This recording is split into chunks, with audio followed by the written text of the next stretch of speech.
کمزوروں کی مدد کرنا سیکھیں۔ مدد فقط وہی نہیں جو آپ اپنے مال، روپیہ اور پیسوں سے کرتے ہیں، بلکہ مدد کے کئی طریقے ہیں۔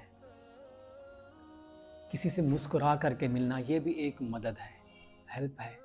اگر اللہ تعالیٰ نے آپ کو عزتوں سے نوازا ہے، لوگ آپ سے محبت کرتے ہیں، آپ سے بڑی محبت کے ساتھ سلام کرتے ہیں، تو آپ سلام لیتے ہوئے ان کے ساتھ مسکرا دیجئے۔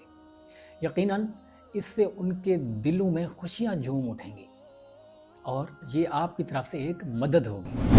اور ایک مدد یہ بھی ہے کہ آپ اپنے ساتھ بسنے والے گھروں میں، آپ کی سوسائٹی میں جو غریب اور نادار لوگ ہیں، آپ ان کو کم از کم ایک وقت کا، ایک ٹائم کا کھانا مہیا کر دیں۔ آپ ان کے بچوں کو ایک دو سوٹ کپڑوں کے لے کر کے دیں یا ان کو جوتے لے کر کے دیں۔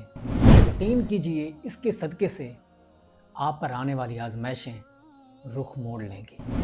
آپ ہمیشہ خوشیوں میں اپنی زندگی جئیں گے۔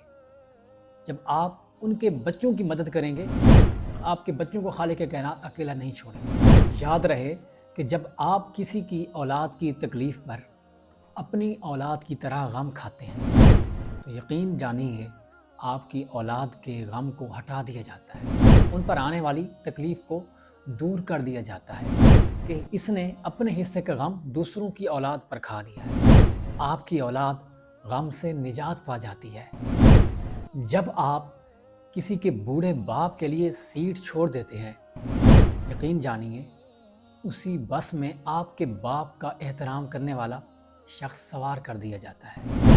جب آپ کسی کی ماں، بہن اور بیٹی کی طرف اٹھنے والی غلط نگاہ کو پھیر لیتے ہیں تو آپ کی ماں، بہن اور بیٹی کے گرد وقار کا ہیولہ بنا دیا جاتا ہے، جس طرف اٹھنے والی ہر غلط نگاہ جھکنے پر مجبور ہو جاتی ہے۔